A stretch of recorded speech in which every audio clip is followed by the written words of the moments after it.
Bill Clinton, when he was president, paid off Paula Jones. Is Alvin Bragg saying that he should have used donor money for that? Of course not. He used private money because that was a private matter. This is the most corrupt prosecution. The judge, everybody hits on this. This is a guy who ran on getting Donald Trump. He's a Democrat. The judge is a Democrat donor. His family's getting paid by the Biden campaign, got paid by Adam Schiff. And the jury pool's 90% Democrat. And the star witness is a stone cold felon and a liar. And the jury pool is basically like the OJ jury pool. You're going to have people trying to wiggle into the... Day 2 of Democrats putting Trump on trial for a crime they can't name. Over half of the jury's already been selected. We already know a lot about them, and it is hysterical.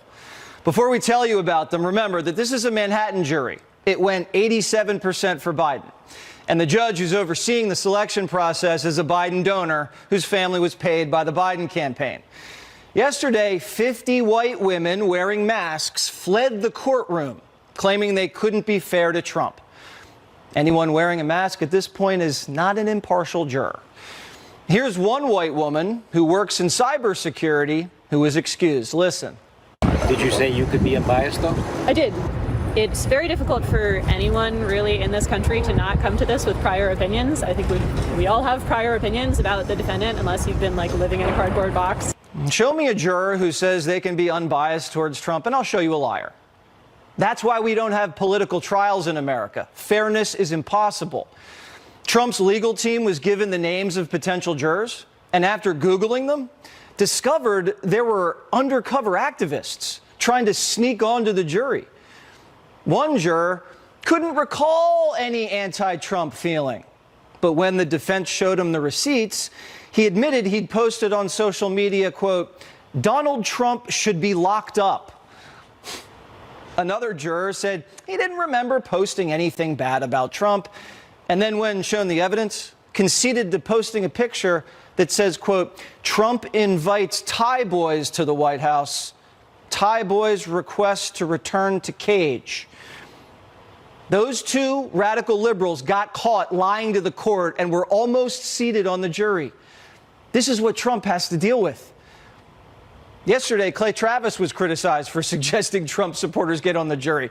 So far, 7 jurors have been seated. Here's what we know about them. The foreman, juror number 1. He's a salesman from Harlem who was born in Ireland. He used to be a waiter, didn't finish college, and likes anything outdoorsy. He's married with no kids. His wife's in school.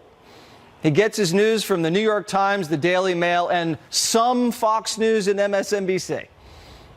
Never met anybody who watches both Fox and MSNBC, but okay. That guy's your jury foreman. Juror number 2, a nurse from the Upper East Side with a master's degree. She's not married, has no kids, and lives with her fiancé, who works in finance. She gets her news from the New York Times, Google, and CNN. She said 2 things that really stuck out. One, quote, "I don't really have an opinion of Trump," and, quote, "No one is above the law." I'm not so sure about juror number 2. Juror number 3 is a young Asian lawyer from Oregon. His corporate law firm features DEI on its homepage. He's single, lives in Chelsea, and was wearing a purple jacket. Okay? He claims he's not super familiar with Trump's other charges. He likes to hike and run and gets his news from the New York Times, the Wall Street Journal, and Google. Juror number 4 is a Puerto Rican who finds Trump fascinating and mysterious. Quote, "He walks into a room and he sets people off one way or the other. I find that really interesting." That juror number 4 is a Puerto Rican who finds Trump fascinating and mysterious. Quote, "He walks into a room and he sets people off one way or the other. I find that really interesting, that this one guy can do all this. Wow." The guy was actually born in Puerto Rico, lives on the Lower East Side now, and works in IT. He's married and he has grandkids. Wife's a writer. Previously served on a jury but says he doesn't remember the verdict. He gets his news on the Upper East Side now and works in IT. He's married and he has grandkids. Wife's a writer. Previously served on a jury but says he doesn't remember the verdict. He gets his news from the New York Daily News, the New York Times, and Google. Anyway, juror number 5. A black woman in her 20s who doesn't follow the news and didn't know Trump was facing charges, any charges, anywhere. She lives in Harlem. She's a teacher. She's not married, has no kids, and lives with her brother, who's a basketball coach. She gets her news from Google and TikTok. She also listens to Charlemagne the God. Juror number 6 is a woman in her 20s who works for Disney.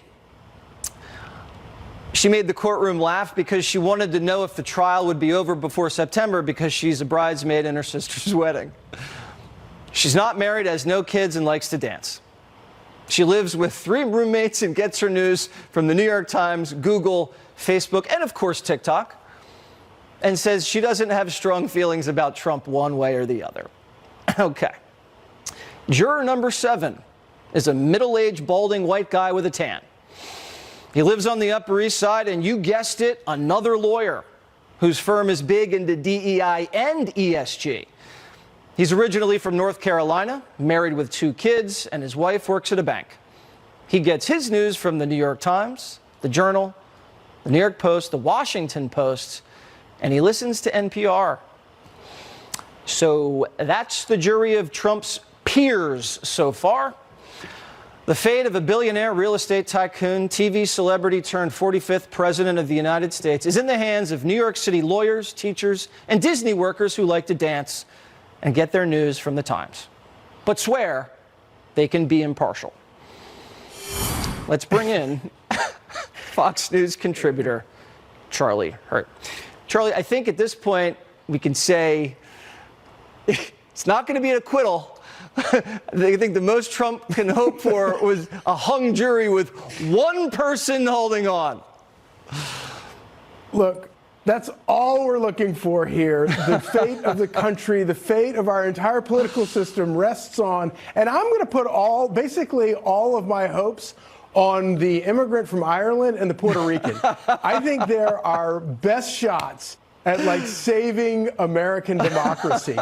And my biggest concern, of course, is that 5 of the 7 read the New York Times, which is deeply alarming. Also concerning is how many of these people call themselves outdoorsy and they like to hike, and they live in Manhattan. They're doing it wrong. That's not where you live if you're outdoorsy and you like to hike. Yeah. But I have to say that when you look at all of the people involved in this thing, this raft of people, even the people that are kind of ridiculous, like the software engineer from Walt Disney, and a number of them, I'm very doubtful that they're being honest about it. Yeah. But they're better than having the fate in the hands of Alvin Bragg. Yes, I will say that. That is true. Also concerning is the nurse on the Upper East Side with a master's degree and the 2 DEI corporate litigators who claim they haven't really been following the case. Okay, let's move on. Joy Reid. I get it. Yeah, go ahead. Go ahead. No, I mean, I get it. You can't swing a dead cat in New York City and not hit a lawyer. But why do you have lawyers on jurors? I would never let a lawyer on any jury of mine, but that's just me. I mean, that's just you. You're not a jury consultant, although you should be, because you'd probably be better than most of them. Joy Reid said there's poetic justice that DEI is taking down Donald Trump. Listen. Donald Trump is being held to account by the very multicultural, multiracial democracy that he's trying to dismantle. And for me, there's something poetic and actually wonderful about that. It says something good about our country that we're still capable of having that happen. Go DEI. My DEIs are bringing it home. Go DEI. Look, we can make fun of her, but you have to hand it to her. She lives what she preaches. Wearing a Trump wig on TV every single night. If that's not DEI, I don't know what is. I know that everyone here will soon be marching over to the Capitol building.